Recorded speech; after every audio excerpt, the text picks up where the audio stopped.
The Vision High School Sports Beat is brought to you by the 12 locally owned dealerships of the Vision Automotive Group, offering Buick, GMC, Dodge, Chrysler, Jeep, Ram, Hyundai, Kia, and Nissan. Check out all the selection at any location online at visionauto.com.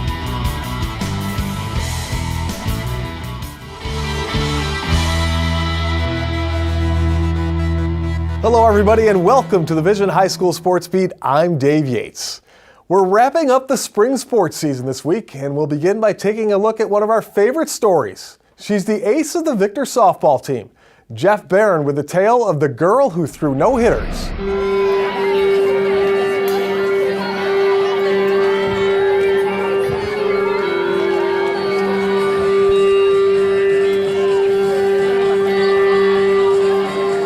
Last season, the Victor girls softball team reached the state semifinals, losing to the eventual state champions, East Meadow. They made it to the semis by beating Williamsville North in the regionals. Last weekend, a rematch with Williamsville North took place. Only there's one big difference this year with the Blue Devils. Sophomore Katie Sidare. Last year, as a freshman, she wanted to be on the varsity. I just said, "You're not ready. You got to get a little better." And she took that to heart and worked so hard in the off season. And when she came back, we were blown away with how much improvement she had made and how much the ball moves with the speed that she had picked up. And now we can't keep her off the field. So Katie Sidare has been a revelation for Victor. Time and again, the first-year pitcher stepped up, beating state-ranked Fairport with 17 strikeouts and tossing 3 no-hitters. I've had a good season so far. Some no-hitters. Yep. Talk to me about that, just the experience of being a part of a no-hitter. I just try and focus on one pitch at a time, making sure I'm hitting my spots and just making sure I get it. Katie had a big weekend, as did the undefeated Blue Devils. Friday night, a no-hitter versus Penfield. Saturday, coming on in relief, preserving a 3-0 win over Williamsville South. And then starting and getting the win over Williamsville North. A lot to ask of a sophomore. I don't really talk to her too much, she knows what she has to do. She's very mature, she's a sophomore, but she's very mature in the circle. Nothing flusters her. She really stays together well. If somebody gets a hit or she plunks somebody, it's just right on to the next pitch. And, she has a great mentality to be a pitcher. Her dad has worked really hard with her. He should get a lot of credit too.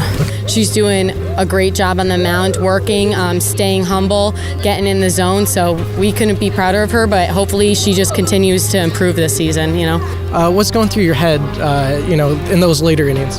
Just focusing on my form, making sure I'm getting the keys I need for every pitch. Even though Katie's just a sophomore, the team has faith in her, and she has the team behind her to back her up.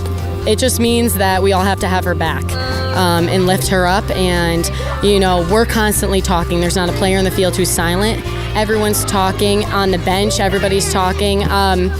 She's throwing the pitches, but everybody behind her is definitely strong.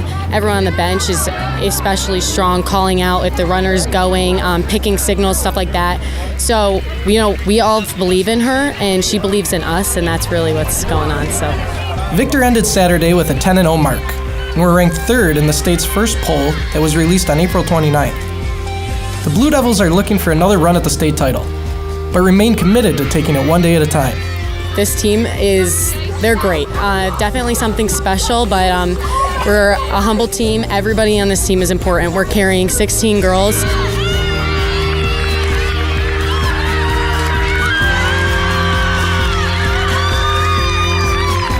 Every single person is important. They all play a crucial role, and if it was 15 girls, we wouldn't be how we are. We work very hard. We like to believe that we're working the hardest that we can work. We're going to try to improve every single day. For Katie Sidare, the future looks bright. But again, the focus is clear. And you're only a sophomore. Tell me about the future. What goals do you have personally and as a team? I just want to play every game at my best, and I feel like the team wants to do that too, and we've all just been taking it one game at a time. Where do you see her going this year, the next few years? That's up to her. She'll be in control of that. She keeps working and she keeps pitching hard, and she's getting stronger and stronger and bigger. I don't know if there's a ceiling.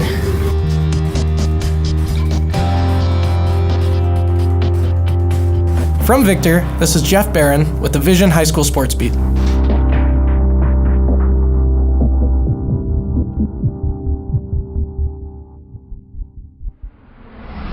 Katie's 12 strikeouts helped the Blue Devils beat Lancaster 3-1 to win the Class AA Western Regionals and send Victor to the state Final Four. Well, coming up, Paul Gotham from Pickin' Splinters joins us for the Dunkin Donuts High School Notebook. We've got that and more when the Vision High School Sports Beat returns.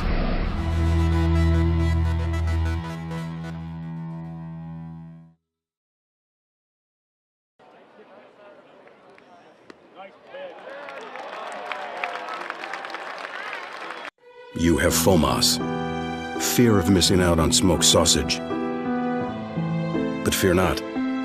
Dunkin' Smoked Sausage Breakfast Sandwich is here. With a savory smokehouse flavor, it can put an end to FOMAS.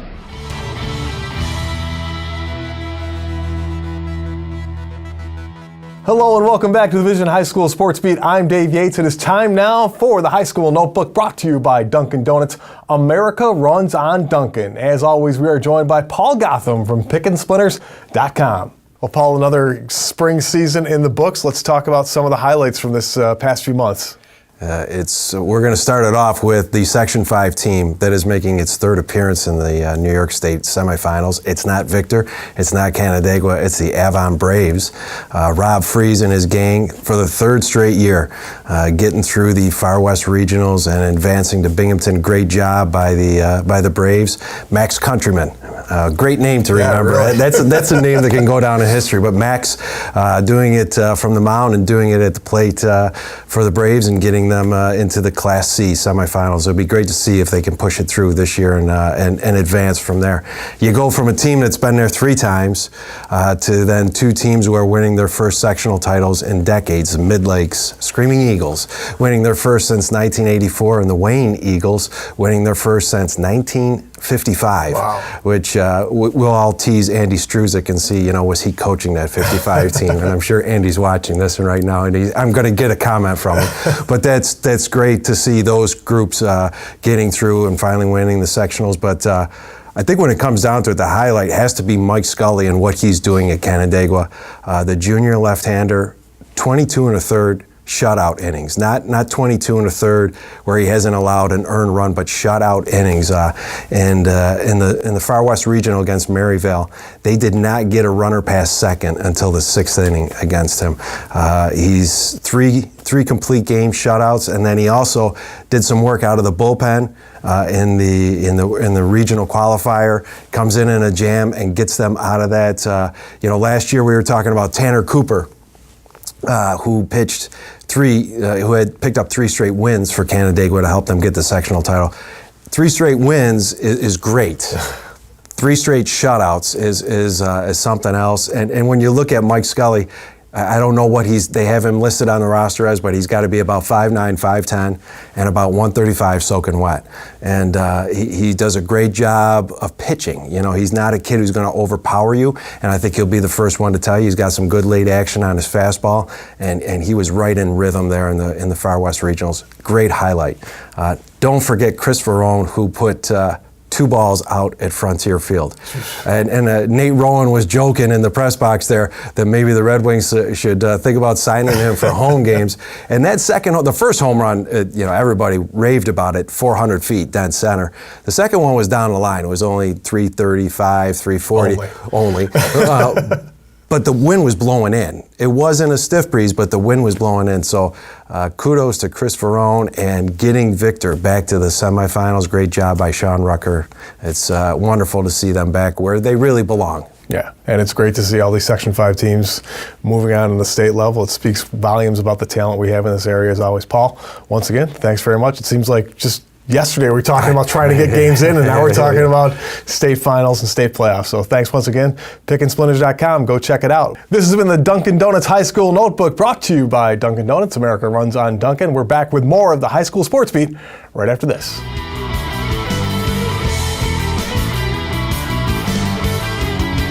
Coming up next, the Wegmans Making the Grade nominee with Kim, and later on, a look back at a baseball game played for a special cause. We've got that story when the Vision High School Sports Beat continues.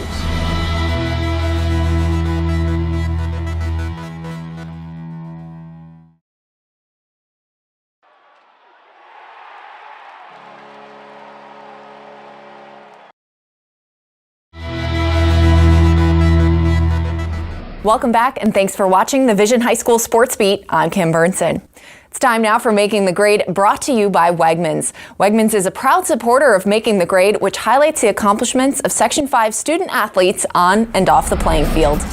Now we'll take a look back at some of our Making the Grade honorees from the spring season. Webster Thomas's Micah McDonald qualified for the Girls Junior PGA Championship in Missouri and is one of the youngest to get an invite to the Women's Porter Cup. Her dedication also carries over into the classroom, where her grades have earned her a spot in the National Honor Society. Lucas Jones is a senior at Greece Odyssey who's among the top 10% of his class, carrying an average of 98% with AP classes. He was a co-captain of the Greece Storm varsity swim team and wrapped up his Eagle Scout final project this spring. We also honored 2 exceptional softball players from Churchville and Jenna Prewazensack and teammate Alyssa Ranowitz. Jenna is a 2-sport varsity athlete for the Saints and acts as a treasurer for the National Honor Society. And next fall, Jenna will attend Utica College to play volleyball and plans to major in physical therapy. Her teammate, junior Alyssa Ranowitz, is also an AP and IB student. She's heavily involved in her community as she's a vacation Bible school teacher's assistant. She hopes to continue her education by majoring in occupational therapy as she decides on where she'll attend college next year. Thank you again to all of our nominees for the spring season. If you have a student in mind for our Making the Grade segment, we want your nominations. You can send them in to info@classywolf.com. And now here's Dave with the Section 5 Spotlight. Well, thanks, Kim. Here are some of the athletes, teams, and coaches making news in this week's Section 5 Spotlight, brought to you by McCardles in Fairport. Come home to McCardles. 2014 Pal Mac grad Ben Reeves won the Tewaaraton Award as the best college player in lacrosse this year. Ben was the senior captain for the national champion Yale Elis and holds the Yale record for career goals and points. Nina Nesselbush helped lead the Penfield girls to a 17-5 win over Lancaster in the Class A Far West Regionals. Nina had 5 goals in the first half, and the Dartmouth-bound junior totaled 34 goals on the season. Ryan Fishback of Geneva played for the state tennis championship in Flushing, New York. Ryan, a sophomore, was the Section 5 Class B champion and finished second in the state, following a 4th place finish last year. And finally, McQuaid boys took the top 3 spots in Section 5 golf with junior Max Dragon, claiming the Class A title with a 72 round, just 1 shot ahead of teammates Jack Bailey and Alex Zarat. Up next, a look back at the Hilton baseball strikeout breast cancer game when the Vision High School Sports Beat continues.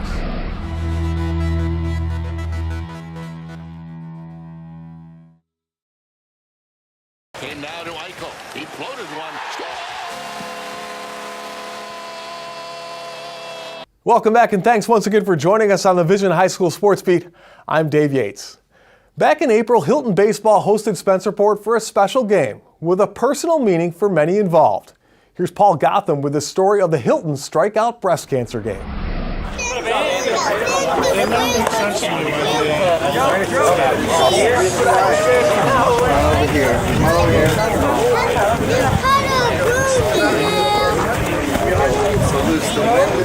And we are extremely lucky to have you supporting us on this special day. Friday, April 28th marked the 10th annual Breast Cancer Awareness Day at Hilton Schwanke Field. A tradition started by head coach Jeff Murphy brings together the community in a battle that touches everyone. For the last 10 years, we've really gone out of our way to raise awareness and recognize those individuals that have it and are battling it currently or have completely fought it and have, got rid of it. And, those individuals, it's just helping them go through those treatments and raise money for the technology and research, so they can clearly fight it. Breast cancer is something that's affected, like everyone knows someone it's affected by, so it's awesome to come out here and be able to raise money and support for all those people, and it's just an awesome experience. It's bigger than baseball. This day is personal for Murphy. Having lost his own mother, he knows the struggles other families face when affected by the disease. It is an opportunity for everyone to find and offer support.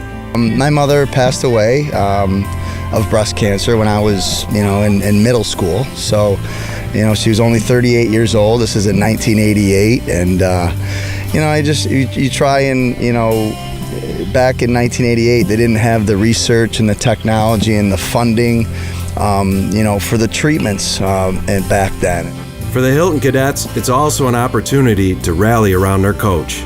Oh, it's very nice because he does so much for us. He puts in all the time in the world, 365 days a year. So it's really nice for us to give homage to his family problems that he had. And it touches everybody in the community, really, so it's really nice to get them together. What does it mean to you to be able to support him with this? Personally, I know exactly what he feels. Well, not exactly. My grandmother died of breast cancer, so it's awesome. It's awesome to be able to come out here and honor her with my play, and it's an experience like you can't explain it. Hello, everyone. Thank you for coming today. This is our 10th annual breast cancer awareness game. We welcome Spencerport, and we thank Spencerport for coming and allowing us to continue this annual event for us. We have done this every year, and it's really more than baseball today. It's a special day where we raise some money and some funds for the Breast Cancer Research Foundation. We are going to collect money all day through concessions, through donations as well, and we really are helped out by your donations and your support for future research. We lost my mother to breast cancer when I was 12. I wasn't even 40 years old yet. And we really, this day is a special day for us and our family. And we appreciate your support, and we kind of pay it forward to the people that are currently battling it. Spencerport's Rangers lined up on the opposite side of the field from the Cadets, but on this day, the two teams came together as one in the battle against cancer. What's it like to be asked to be a part of this, and what does it mean to the community? You know, Coach Murphy asked me a couple weeks ago, and I think this is awesome.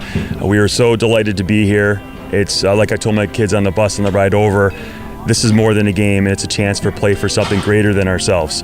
And I really believe that. And I know of me personally, I put a piece of tape on the back of my helmet, and I wrote all the names of all the people that I know that are survivors, people that have lost the battle. And so I know with me, I'll carry a lot during today, and as well as we've talked about that with our kids. So we're really looking forward to it. This is our first time with it. Coach Murphy's the man, and this program's great for doing this the last 10 years, and we're just happy to be a part of it.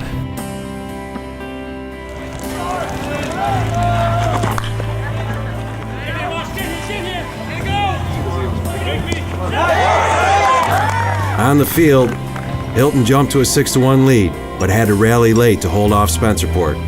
Nick Roloff scored the game winner. David Sturpey hurled an inning and 2/3 of relief for the win.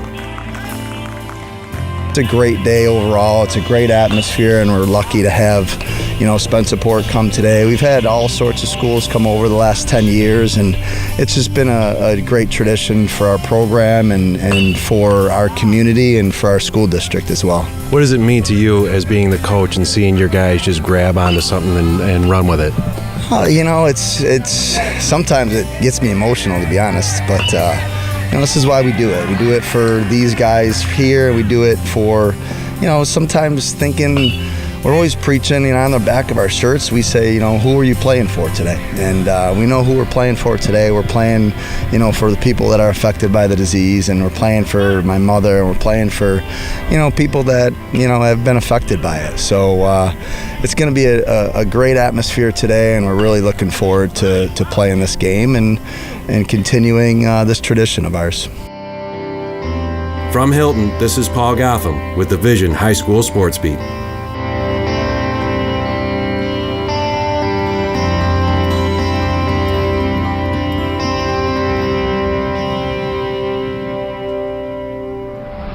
Well, we'd like to thank our sponsors, especially the 12 dealerships in the Vision Automotive Group, for making the High School Sports Beat possible. I'm Dave Yates. We'll see you back here next week.